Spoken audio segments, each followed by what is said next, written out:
Okay, what's up, dudes and ladies? All right, Newton's laws. We're going to go through these quickly. Um, Newton's laws, and then we'll get to kinetic, potential, and thermal energy. Maybe this will be the last video, fingers crossed, but I'm going to fly through these. If you need to go back and look at them, that is perfectly fine. So we're going to go through Newton's laws real quick and give a little refresher course. All right, so Newton's first law of motion, law of inertia. Okay, so inertia is an object's resistance to change its motion. Now I'm going to go through it strictly by the guided notes so you guys don't get lost. So an object at rest stays at rest unless acted upon by an unknown or unbalanced force. Okay, so an example of this would be a soccer ball will not move unless you kick it. Okay, we did the cup experiment where we had the index card and the quarter on top, and I pulled it out really quickly. Okay, that is our law of inertia. Okay, it didn't want to move and it didn't want to resist its motion. That's why you had to pull it quick. Okay, it didn't want to change, but it did. Okay, so inertia is it's an object's resistance to change in motion. Okay. Now it poses a question on here. Circle which has more inertia. Okay. All right. So inertia is an object's resistance to change its motion. We went through that. More mass equals more inertia. So the question that you need to answer is, does a bowling ball or a tennis ball have more mass? Which one weighs more? Okay. Now, sometimes you can't go by which one's larger, because if I said a beach ball and a tennis ball, okay, a beach ball is bigger, but a tennis ball is going to weigh more, so it's going to have more mass. All right. So you need to make sure that you understand that mass is how heavy something is, how much it weighs. All right. So it's not just if it's bigger or smaller, it has to be how much it weighs. All right, so thinking about that, circle which one has more inertia, a bowling ball or a tennis ball. Now, I can tell you right now that it's going to be the bowling ball. Okay, more mass, more inertia. Remember back to when we did this in class. Okay, I have more inertia than someone in our class, whoever I chose out of your class. I have more mass than they do because I'm bigger and therefore have more inertia. Okay. All right. Second law of motion, force equals mass times acceleration, okay? Or F equals ma. Now, the reason why this is important is because the force needed to move an object depends on its mass and how fast that you want it to accelerate, okay? So remember the chair, okay? When I threw that chair across the room, okay? If I wanted to move it slow, I push it at a slower speed. If I want to move it fast, I have to apply more force in order to make it go faster. Okay. Force needed to move an object depends on its mass and how fast you want it to accelerate. Now, if I pushing a shopping cart, okay. All right, at the bottom here, you all said that it's easier to push a shopping cart before you start grocery shopping rather than after. Now, why? Because there's less in the cart, which means less mass, which means less force that you have to apply in order for it to move. All right, so in your handout formula, F equals M times A. If force increases, acceleration also increases. If mass increases, then acceleration also has to increase. So if you want it to go faster, increase the force. If you have something that's heavier, you have to increase the force. Okay, so your force is determined by how heavy something is and how fast you want it to go. All right, next one. Newton's third law. Okay, for every action, there is an equal and opposite reaction. Okay, much like when my youngest punches one of his brothers, okay, and his brothers punch him back. Every action is an equal and opposite reaction. All right. And I'm sure you guys have some of your own examples with your siblings as well. Okay. All right. So for your handout, an example of that, when you jump off of a boat, the boat moves backwards. If you have one of these chairs in here and you jump off of it, not jump up, but you jump out, okay, and you push off on that chair is going to go backwards. Okay, if you remember when I had somebody in a group of you in the class try to move the big table in the very front, okay, you couldn't move it because it's pushing back at you at an equal and opposite force. Okay, balanced forces. It's only until you push with more force than the other side for it to be an unbalanced force and for something to be able to move. Okay.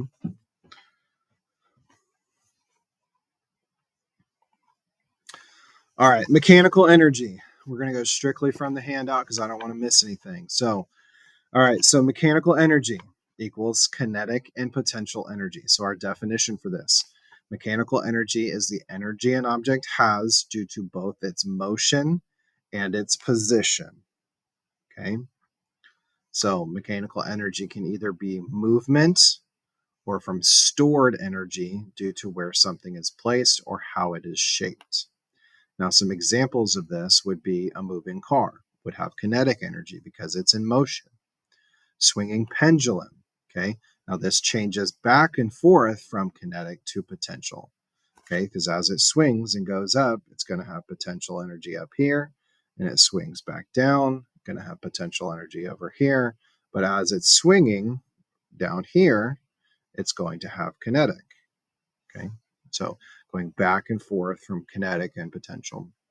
Wind turbines use wind kinetic energy to generate power. Stretched rubber band is also going to have stored energy until you release it. Okay, so there are two different types of potential energy, which we'll get to in just a second. Okay, so in your handout, kinetic energy is energy of motion. Potential energy is stored energy. All right. Okay, so kinetic energy, energy of motion. Okay, so when something moves, it has kinetic energy. The faster that it moves, or the heavier something is, the more kinetic energy that it has. Okay, so if, let's say, one of you and I are running at the same speed, even though I'm way faster than you, but if we're running at the same speed, since I have more mass, I'm going to have more kinetic energy. Okay, so an example that it gives on here is a running athlete, okay, or a thrown baseball, okay, or a spinning top. All of those have kinetic energy because they're in motion. Okay, now potential energy is stored energy. Okay, so when an object is held at a higher height or stretched, it has stored energy. This energy can be released when the object moves or falls. So once that object moves or once that object falls or is released, then that potential or stored energy becomes kinetic. Okay. So an example, a book held up at the top of the air, up in the air, has gravitational potential energy. A stretched spring has elastic potential energy. Okay. All right, so our definition and formula for this. Now, we haven't spent a whole lot of time on the formula, so I'm still not going to spend a whole lot of time on it as well, but we're still going to go over it. So in your handout, KE equals 1/2 the mass times velocity squared. So this tells us that speed increases, so kinetic energy also increases. And our mass, if our mass increases, okay, heavier objects have more kinetic energy. So if our mass increases, then our kinetic energy also increases. Okay. So an example of this is a soccer ball moving at a high speed, a heavy truck moving down a hill. So anytime that something is moving, it has kinetic energy. We can find that from the formula listed above. But biggest thing here is more mass, heavier an object is, more kinetic energy. The faster something's moving, the more kinetic energy. All right, potential energy. Okay, so there's two types here. Gravitational potential energy. Now this is determined by an object's height. So the higher something is, the more gravitational potential energy it has. The lower something is, the lower the gravitational potential energy. Now elastic is the other type. Elastic potential energy is stored when objects like springs or rubber bands are stretched and compressed. Okay, so in your handout it says stretched or compressed. All right, so some examples of this would be a slingshot or a stretched rubber band. Now, the formula for that is potential energy is mass times gravity times height. Okay. Now, law of conservation of energy. We've went through this a billion times. Okay. Energy cannot be created or destroyed. It can only change forms.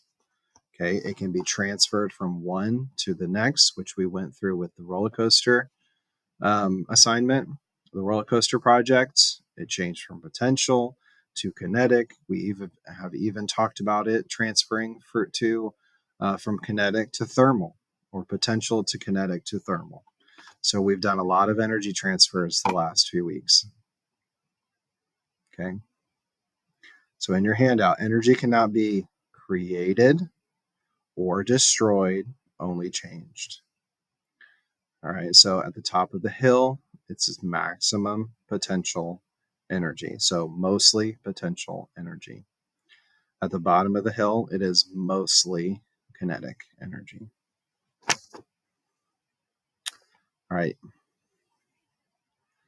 Okay. Mechanical energy, how it works in real life. There's not anything for your handout, but wind turbines, car engines, sports. So an interactive question for this one, think of an additional example that you've seen riding a bike or swing. Okay. You can answer that on here if you'd like, but just some additional questions.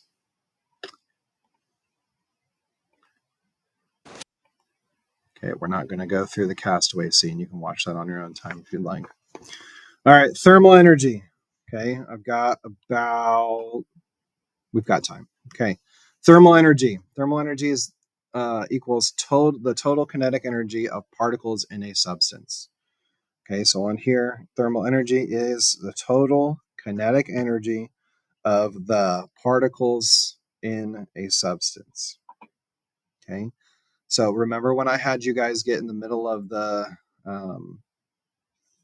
room, and I told you to go slow motion for 10 seconds, and then I told you to have a dance party for 10 seconds, and we related that from colder objects to hotter objects, and that colder objects move slower so they don't bounce off of each other, but hotter objects, or objects that are at a higher heat level, bounce off each other and go crazy and blah blah. And so the higher the temperature, okay, the more those particles are going to move, or the more the particles are moving, the higher the temperature is going to be. Okay. All right, so how does it move? Okay, so when you hold an ice cube, which way is the energy moving? From your hand. Okay, we talked about this for a while. Okay, so when you have an ice cube, remember we did this in class. All right, now is your hand melting the ice cube, or is the ice cube cooling down your hand? Now, when we talked about this, we talked about which way energy transfers. And we talked about the absence of cold. That cold doesn't exist. It's just the absence of heat. Okay, so in your handout, energy always moves from blank objects to blank objects, which is what? Okay.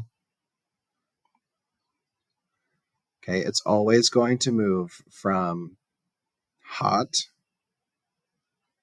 to cold. Okay, so heat is always going to heat up something else. So our hand is always going to heat up that ice cube. So it's going to melt the ice cube, and our hand might be cold, but it's not going to stay cold. Okay, so energy is always going to transfer from hot objects to cold objects. Okay.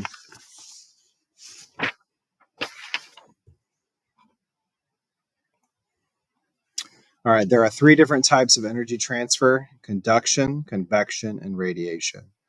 Conduction, okay. Remember when I talked about boiling water and how it always moves in a circle? Okay. So it heats up, it goes up because hot air rises, it gets to the top, it's away from the heat, it cools down, and it comes back down. It heats up again, it comes back up, and it just constantly goes in that circle. Okay. That is conduction. Okay, direct contact. Now, convection is, I have that backwards. I'm sorry. Conduction is your direct contact. So, the direct contact is when your finger is in direct contact with the pot that is on the slide. So, when the fire heats up the pot handle heats up, you have direct contact. Okay, so you're directly contacting that heat. So, conduction. Convection is the movement of those fluids. Okay, so hot air comes up, it cools, it comes down, heats up, cools, comes down. Okay, that's why boiling water always looks like it's moving. And then your radiation is that electromagnetic waves. We all know that fire is hot, but we don't need to touch it to know that. We can feel the heat from a distance. Okay, that's those radiation, those electromagnetic waves that we can feel the heat from. Okay, friction and thermal energy. Okay, so why do your hands get warm when you rub them together? Okay, so the friction occurs when you rub two surfaces together. So the friction between your both of your hands, this rubs, converting kinetic energy into thermal energy. So the kinetic energy from rubbing your hands together then creates thermal energy on the palms of your hands. This is why surfaces get warmer when you rub them. Think about the activity we did with the paper and the sandpaper. Okay, when you rubbed that wood against the sandpaper and the regular paper, you could feel from the sandpaper that it got hotter. Okay, it got warmer. All right, because there's more friction, so therefore it is going to be warmer. It's going to be more thermal energy. All right, so the Castaway video, go back and watch it. All right, so friction turns blank energy into blank energy. All right, I don't know that we need to watch the video in order to know that. It converts muscles, creates kinetic energy. The stick rubs against the wood, that creates friction. The friction produces thermal energy, and the thermal energy builds until material ignites. Okay? You don't need to go through this. And that's it. So you end a packet, review questions. List the 7 characteristics of life. Now, you're done with the guided notes. You'll move on to the comprehensive midterm review. So these guided notes, I want you to put your name on them, and I want you to put them in your notebooks. You don't need to 3-hole punch them, but I want you to put them in your notebooks so that way you have them for tomorrow. Okay? So keep these on you. They will be graded, but I want you to continue to work with them. All right, so end of the packet review questions. Now that we are done with the packet, list 7 characteristics of life, okay, that you can find in characteristics of life in cells. All right, number 2, put these in order from smallest to largest. We have a cell, an organism, a tissue, organ, and organ system. Now, We didn't go through this a whole lot, but if you can think, what is the basic unit of life? Okay, it's a cell. All right, our basic unit of life. So from smallest to largest. So our cell is always going to be the smallest. All right, now a bunch of different cells grouped together that are specialized in the same specialization are going to be a tissue. That tissue then forms to be an organ. Okay. All right. So if a tissue of the same specialization comes together, then it forms your heart, which is an organ. The heart is a part of an organ system, the circulatory system. And then that circulatory system is a part of an organism. Okay. Number 3, explain the difference between kinetic and potential energy. You guys got that. I know that you can do that by yourself. Number 4, which has more thermal energy, boiling water or ice water? Okay, that's a pretty easy question right there. Thermal energy, which one's going to have the most thermal energy? That's a pretty easy one. And number 5, identify the type of heat transfer. So a metal spoon getting hot in soup, where's the energy transferring? From what to what? Warm air rising in a room, okay, where's the energy transferring? From where to where? And lastly, heat from the sun, okay, where's the energy transferring? From where to where? All right, this is actually going to be our last video. I finished everything. You guys went through cells, body systems, Newton's laws, and now potential and kinetic and thermal energy. So we are done with our review. Okay. So if you have any questions, ask the sub. If she has any questions that she can't answer, she will send me a text and we'll get the questions answered. So you can email me if you would like to. I can't promise that I will respond, but have a great day. See you guys. Bye.